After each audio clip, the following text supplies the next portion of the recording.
Today I will be making a chuck roast with vegetable gravy. So I have a 2-pound chuck roast here, and I want to salt it down, season it very well.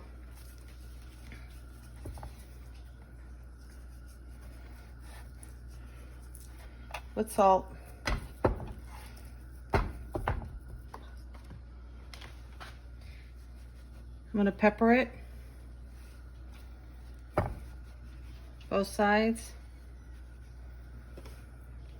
I have a Dutch oven heating up, and then I'm going to add about 1 tablespoon of olive oil into it.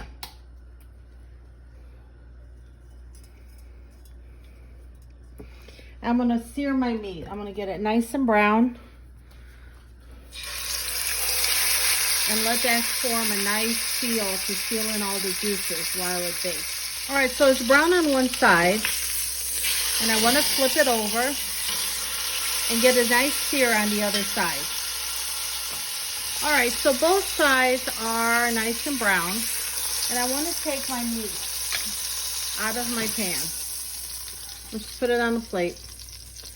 And what I want to do with the flavors inside, I just want to deglaze it a little bit with some water and scrape the bottom, because all those nice little brown bits are flavor, and they'll add flavor into your gravy. So in my liquid, I'm wanting to add a 1/2 cup of red wine. I have 3 carrots chunked, 1 1/2 red onions, 2 celery, and 3 cloves of garlic. On top of the vegetables, I'm going to add my chuck roast, and then I'm going to add about 4 cups of water.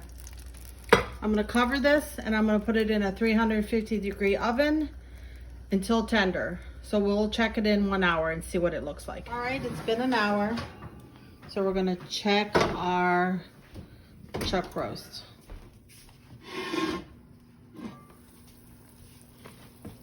All right, it's bubbling all nice. All right, so we're going to check it. Oh, hard as a rock. Still very, very hard. So we need to put it back in. We'll check it again in 40 minutes. All these vegetables, we're going to take some of them and blend them with the juice and make a nice vegetable gravy. Carrots are still kind of hard. So we're going to cover this back up and stick it back in the oven. I'll set the timer for 40 more minutes, and then we'll pull it out and check it. All right, so it's been cooking for another 40 minutes.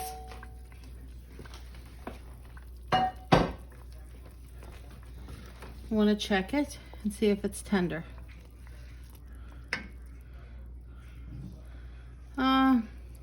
Yeah, it's tender. It's fork tender. So we're going to leave it. I'm going to put it out on a plate and let it rest for a little bit. All right, so what we're going to do is we're going to take it out of the pan, and we're going to let it rest. Set it aside. Now we're going to take the juice, and we're going to take some of the vegetables, and we're going to blend them in a blender cup to make the gravy. All right, so we're going to cover our meat with foil so it stays nice and warm and moist. We're going to set it aside.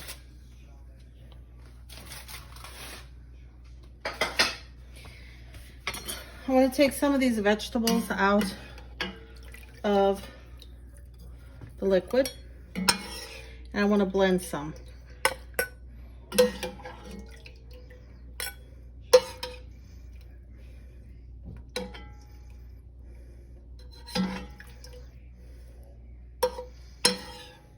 All right, so that looks good. I'm gonna take some of these onions out.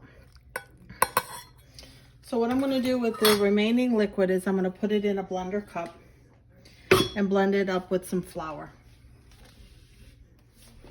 Be careful, it is very hot. You don't want it to splatter on you.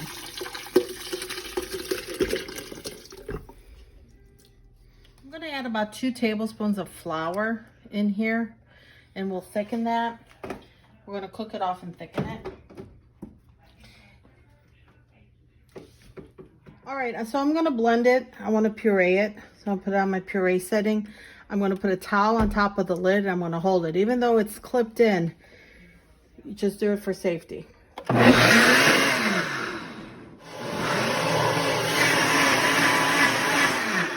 Okay, so it's all pureed up. We're gonna take it. We're gonna put it back in our pan. Be very careful, it is hot. And we are gonna cook off the flour and thicken it. All right, so the meat is nice and brown. And we are going to slice up our chuck roast to nice slices. It's nice and soft and tender. It's still very juicy.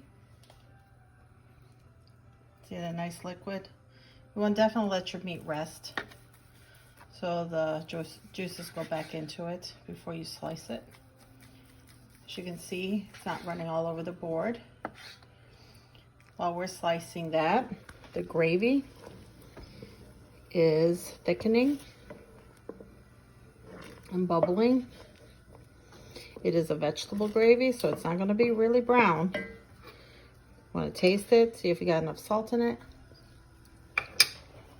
And at this point, you want to add any more salt that you want or pepper, but it's pretty good.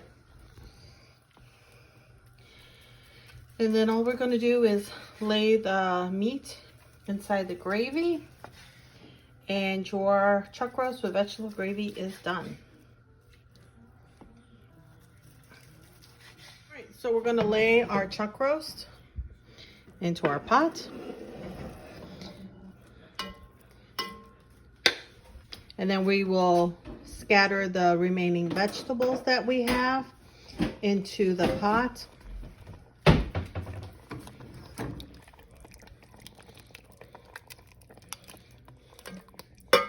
You can serve this with mashed potatoes, rice, any type of side dish that you would like. Enjoy.